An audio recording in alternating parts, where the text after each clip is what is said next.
Cricket బెట్టింగ్లు లేదంటే nude calls ఇలా ఎన్నో రకాలుగా సైబర్ మోసగాళ్ళు సామాన్యులను ముంచేస్తున్నారు. వారిని బెదిరించో మభ్యపెట్టో కొన్ని బ్యాంక్ ఖాతాల నెంబర్లు ఇచ్చి వాటికి సొమ్ము బదిలీ చేయాలంటారు. ఆ ఖాతాలని అమాయకులవే అసలు నిందితులు తాము దొరకకుండా ఇలా అమాయకుల పేరిట మ్యూల్ ఖాతాలు నిర్వహిస్తూ డబ్బులు కొల్లగొడుతున్నారు. ఇలాంటి ఖాతాలను ఇటు ఢిల్లీ, మధ్యప్రదేశ్, మహారాష్ట్ర, ఉత్తరప్రదేశ్ రాష్ట్రాల నుంచి అటు వియత్నాం, కాంబోడియా, తైవాన్ తదితర దేశాలను సైబర్ ముఠాలు తమ మోసాలకు వినియోగించుకుంటారు. ఏదైనా ఖాతాలో డబ్బులు పడిన మరుక్షణం వేరే ఖాతాలకు బదిలీ చేసేస్తారు దుండగులు.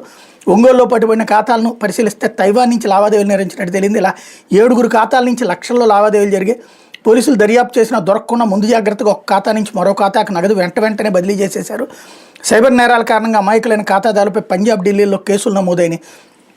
సైబర్ నేరగాళ్లు దక్షిణ భారతదేశానికి చెందిన ఖాతాలను ఉత్తరాది రాష్ట్రాలకు పంపిస్తున్నారు.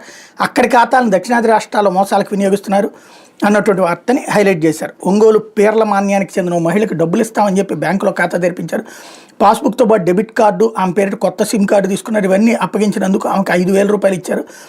ఆ ఖాతా ద్వారా తైవాన్ నుంచి లక్షల లావాదేవీలు సాగి వెంటనే సైబర్ మోసాలకు పాల్పడిన నేరానికి పంజాబ్, ఢిల్లీ రాష్ట్రాలు ఆమెపై కేసులు నమోదాయి. ఈ సంగతులన్నీ పోలీసులు చెప్పే వరకు ఆమెకు తెలియవు, తర్వాత లబోదివ్వమంటుంది అన్నటువంటి వార్తని హైలైట్ చేశారు.